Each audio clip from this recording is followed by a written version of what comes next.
The Lord be with you. And with your spirit. A reading from the Holy Gospel according to Luke.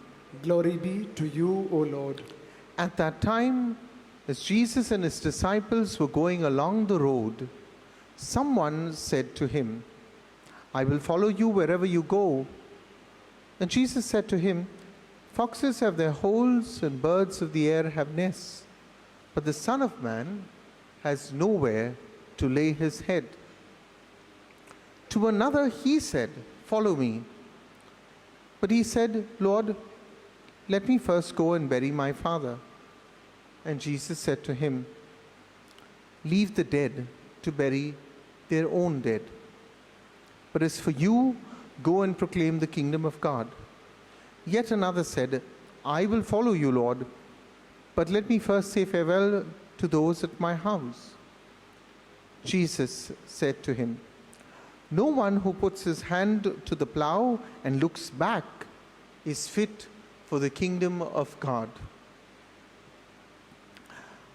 The Gospel of the Lord. Praise to you, Lord Jesus Christ. Please open your Bibles. We are in Luke chapter 9, verses 57 to 62. Luke chapter 9, verses 57 to 62.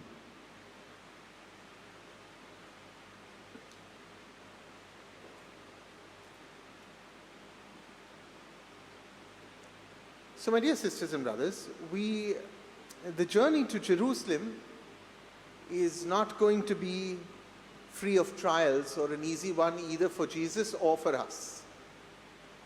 We are told that already, if you look at your Bibles, in chapter 9, verse 51, today we are in 57. But remember, I told you that from verse 51 of chapter 9, we are now in the second stage of the Gospel of Luke. Why? Because in verse 51, we are told, as you look in your text, that Jesus set his face resolutely for Jerusalem. The first lines today of today's Gospel speaks of them on, if you look at some translations, on the way, or while they were on the road, on the way. That's why, as I told you, the Gospel of Luke is often called the Gospel of the Way. You will see this long journey that has begun from Galilee to Jerusalem. And along the way, Jesus will be teaching his disciples. You heard the first of the three teachings. There will be a number of incidences, but he will be primarily teaching. So he sets his face to go to Jerusalem. And just below that text, you will notice that he has to cross Samaritan country. Now, the Jews and the Samaritans were no friends. This is not our text, but the text just before this, and to help you understand. The Jews and the Samaritans were no friends.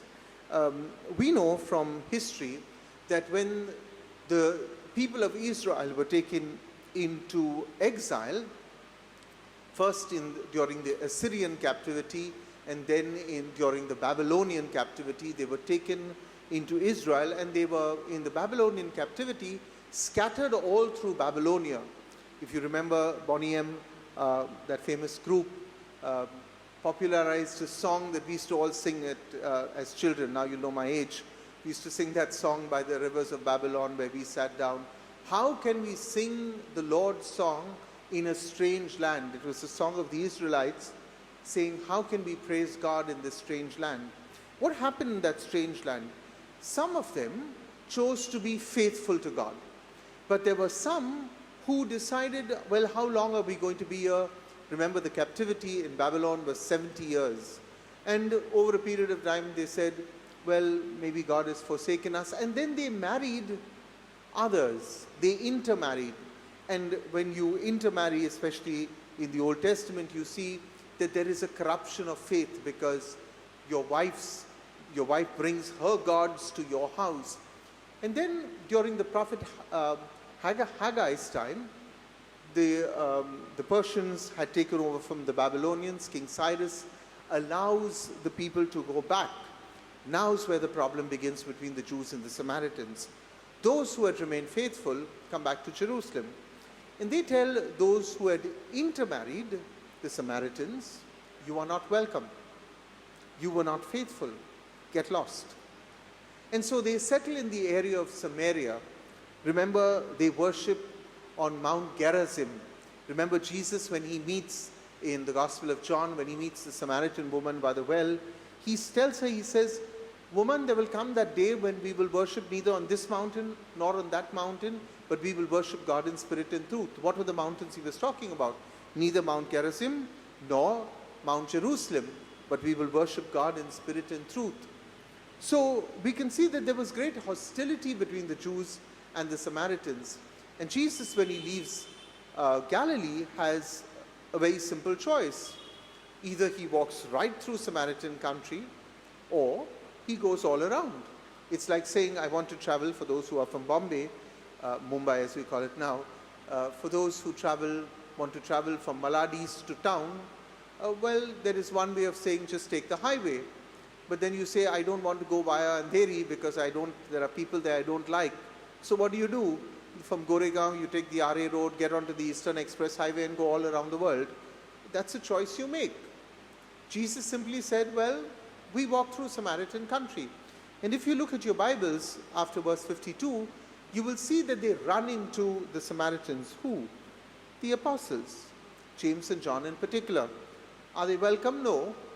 So what do they suggest to Jesus? Lord, let's rain down fire and brimstone on these guys. Yeah, that's the reason why they're called the sons of thunder. Yeah, they were hot-blooded creatures. Yeah, Lord, let's just finish them off. Let's nuke all these Samaritans in one shot, bomb them off, and let's teach them a lesson once and for all. And Jesus would have nothing of their behavior. He rebuked them. Remember, in the Gospel of Luke, Jesus has come for all, for Jews and Gentiles and Samaritans. So, our text of today, the teaching on the cost of discipleship, flows from this very text. They are still in Samaritan country. They are talking about isolating people, bombing people, whatever they had in mind. And Jesus says, no, that's not the way we operate. So Jesus sets upon himself to teach the 12 what the cost of following him is going to be. And that's also a very inclusive teaching. And he does this with the help of 3 hyperbolic proverbs. They are a hyperbole, is an exaggeration. Yeah. So he's using 3 proverbs with an exaggeration. Now please understand that a proverb by itself helps people to make sense of life, yeah, in a way, to show how the world really comes together. So let me give an example to help people understand how in the past, to help people understand how they ought to bring up their child in a proper manner. We said, spare the rod and spoil the child. Now, it's a proverb, yeah? It's not meant to be taken literally that you start walloping your children. So, in this pericope, Jesus is going to use a hyperbole, or he's going to use exaggerations. Remember, I explained this to you also. The parables very often are exaggerated, not because Jesus just wants to tell an exaggerated story, but because when you exaggerate, you are making a point to somebody else. So the exaggeration really is to jolt the listeners, to jolt us. We who are listening on, what is discipleship, Jesus? What do I need to do?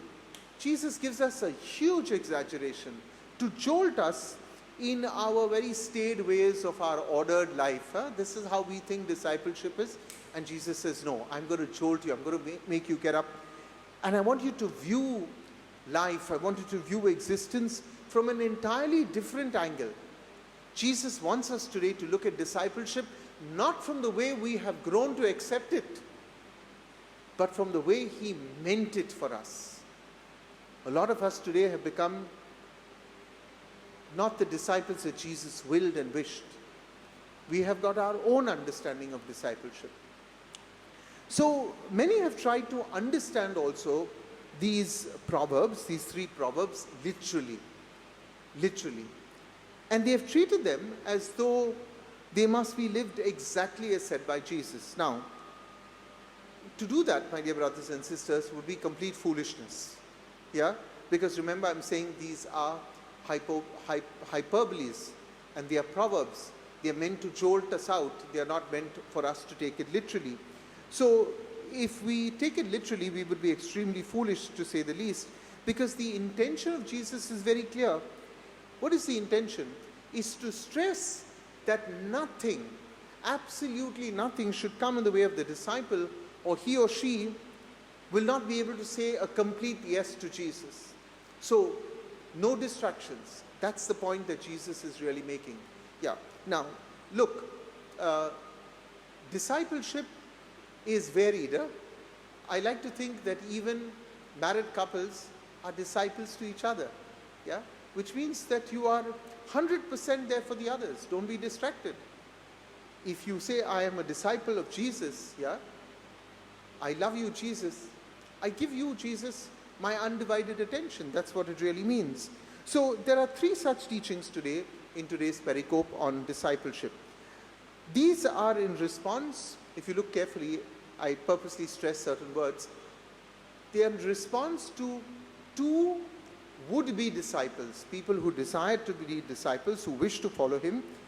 They admit that they want to follow him, but they have certain caveats. They say, Lord, we have certain reservations, some restrictions, some unfulfilled desires. Let us do all of that and come and follow you. The third person, actually, is the second one in the lot of the 3, if you listen, was not somebody who went to Jesus and said, Lord, I want to follow him, but it was a man whom Jesus called. You know, we always think of the disciples, the 12, Jesus called them and they came. And we think, how lovely, all of them came. Today is a wonderful example of somebody who was called by Jesus and he said no. Or rather, he said, look, I have some other business. You know, Lord, I'll come later. Not everybody who Jesus even called personally said yes. And that is applicable to all of us. You know, I think many good vocations are lost because many young men and women who are called by Jesus begin to doubt. They begin to doubt their call. They begin to doubt whether they'll be able to fulfill their vocation. I want to say this to you, if you are contemplating following Jesus in any form, especially in the religious and priestly life, you will never be sure. You cannot be sure. You will always have doubts. Trust in God. Trust in him. And he will help you to discern. You know, people are afraid of joining the seminary because they think, oh, once I join, I can't leave. In the past, it was terrible. I remember one elderly priest telling me that a colleague of his who left the seminary, when he went back to his home in Versailles, the parents and the family were so angry that when he had left, they had given him a bicycle. They took a hockey stick and broke that bicycle. It was considered at one point of time like you dishonored people. And I remember my father when I was leaving the seminary, and this it was something that he said to me that stuck in my heart forever. He said, you know, if ever you are unhappy, come home. I thought that was a very strange thing he said. He said, I'd rather that you are unhappy than you make everybody else unhappy. Come home if you're unhappy. I was so glad that my dad kept that door open for me to come back home. So don't be afraid of saying yes. Today is a classic example of a young man who was called by Jesus and he said no. And he said no because he was worried about how perhaps he was going to handle his parents. Should I bury my father first? Bury his father didn't mean that his father was dead at that point of time. In Jewish understanding, when you said, I have to bury my father, it meant, you know, when my father dies, Lord, I will follow you. I will serve you. I can assure you, if you're not serving the Lord now, you're not going to serve him when you retire. Nothing changes. That's the reality of life. We're all busy. We make an option to be a disciple. We make an option to serve Jesus. So, to give you an example that these proverbs are not to be taken literally, but to jolt us out, let's look at the third of those teachings of Jesus, the proverb. Jesus says, no one who puts his hand to the plow and looks back is fit for the kingdom of God. Now, please don't approach this proverb with a modern day tractor, okay?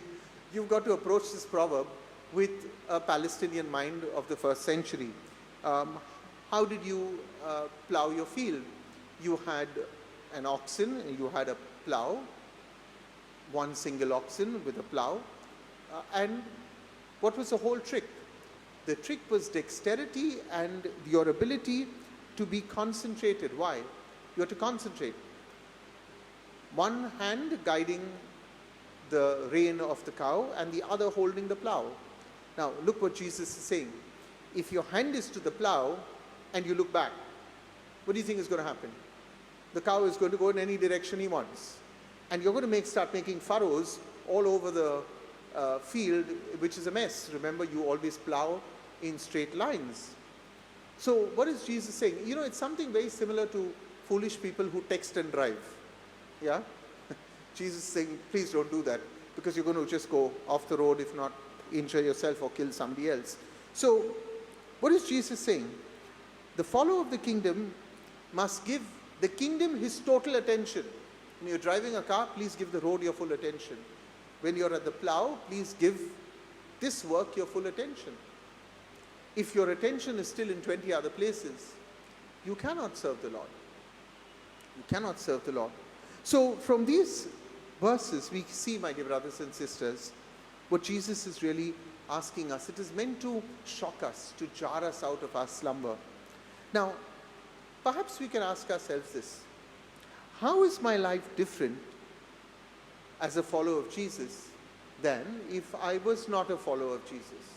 When I say I'm a disciple of Jesus, we are all disciples of Jesus. How is my life different? Because my life cannot be the same as somebody else's who doesn't follow Jesus. Clearly, Jesus is saying discipleship is single-minded. Is your mind focused on me? If your mind is focused on me, your life is focused on me, your actions are focused on me. If not, how is your life different? You know, many years ago, I saw a bumper sticker, which, the cars, you get this on their bumper, used to have the stickers. And I thought, I don't know whether it was here or I think it was abroad, but it stuck to my mind. It was very interesting. It said, listen to this. It said, if you were on trial for being a Christian, would there be enough evidence to convict you? If you were on trial for being a Christian, would they have enough of evidence to say, yes, this person is a Christian? And I think most of us answering that question will say, well, we would never be convicted for being Christians. Is my life truly reflecting Christ? Do they have enough of evidence to say, this person went for Mass, he was faithful for Sunday Mass, he was faithful to his church, he was faithful to his community. Here is the evidence, he's really a Christian, he's a follower of Christ, he loves his enemies. Here is the evidence. Would they have evidence against you and me? So discipleship means really that we live in the way that Christ wants us to, not in the way that we want to. Remember how I began? Not our understanding of discipleship. And Jesus is very clear. It's either his way or the highway. He told all the three of them today. This is the way discipleship is. It's either my way or it's a highway, but it cannot be our way. That is certainly not discipleship. Just spend a few moments, my dear sisters and brothers, as we reflect on this teaching of today.